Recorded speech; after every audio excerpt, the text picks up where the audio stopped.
Hey friends, welcome to my cargo adventure trailer, work trailer conversion. Please like my videos and subscribe to my channel.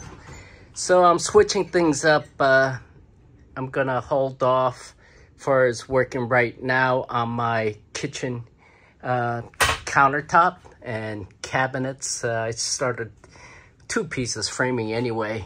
So that's what's going to happen. I spent a good amount of time just sitting and contemplating where I'm going to put the shower, where I'm going to put the commode, probably use a composting commode.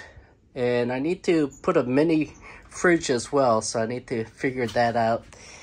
I may be able to squeeze it in there. I just measured height at Lowe's, Hisense mini fridge, 2-part, the refrigerator and a freezer part, so it may fit in there. However, my sink is 9-inch deep, so it may not work. I don't think it's gonna work there, so I may use this area, put the mini fridge, put the compost in there, just in and out, or put the compost in the shower when not in use. Sorry for the background noise. It's super windy today, probably gusts about 35-40 miles per hour here. So switching things up, here's what I'm going to be doing. I'm going to install E-Track system. E-Track is a common trailer type of metal bracket device. It's awesome. You could put various fasteners for different purposes, but it's for securing loads. Things click into these slots here. Of course, you got many of them, and it could be used on walls, like semi-tractor trailer vans, to securing loads. They'll put a load bar across and all the boxes, whatever they need to secure it, not moving around, and they could, secure it tight. On the floor, it can be used as another tie-down point for like motorcycles or cargo, and strapping it over whatever needs to be secured. So I'm gonna secure this. I got one stainless steel screw in behind the seated planks. This is normally about 3/4 inch. I got 1/4 inch or 1/2 inch plywood back there, probably 1/4 inch, I believe it was. What came with the trailer from the factory build. And I got maybe another 1/4 inch, 1/2 inch of insulation, the Reflectex from Lowe's behind there. This thing is well insulated, and it's comfortable, very comfortable. So I spent a good amount of time. The height, the width isn't a major concern because it's fixed. This is 5 foot, 60 inches, and queen size bed is 60 inches wide.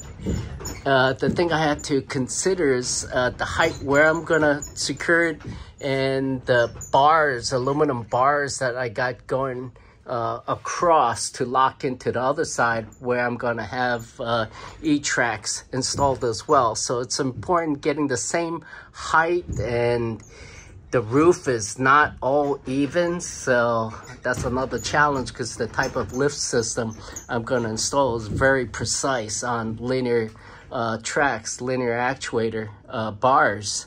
So that's for consideration. So queen size mattress, my queen size, I believe 11 inches thick, my Tempur-Pedic. I noticed my son has a 9-inch mattress, one of those foldable that came in the mail that he ordered. So that's 9-inch. Every height inch space is very important. So what I want to be able to do is be able to not bend my neck so much, because the bed is going to go up and down, okay, when not in use. Obviously it's going to be up, then the bike's going to be underneath.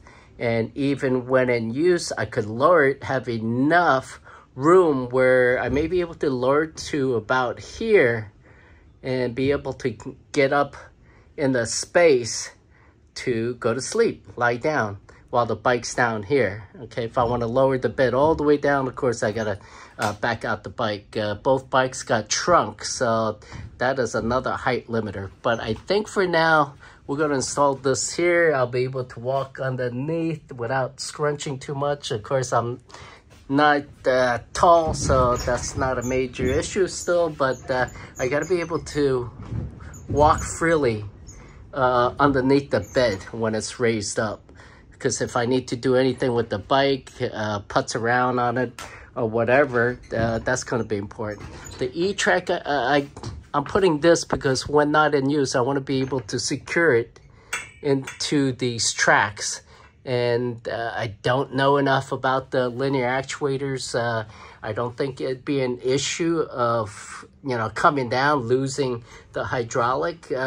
Whoever knows, but even then it could slowly come down, and I don't want that to happen, so I need to lock in place. So I'll have a set on the top, and I'll also have a set on the bottom where I'll use to tie the bikes to secure it. And also when I'm lowering it, I'll lock it in place as well. So that's it for today. That's what I'm going to be doing. Cheers, everybody. Have an outstanding day. Please like my videos and subscribe to my channel. I greatly appreciate it. Bye for now.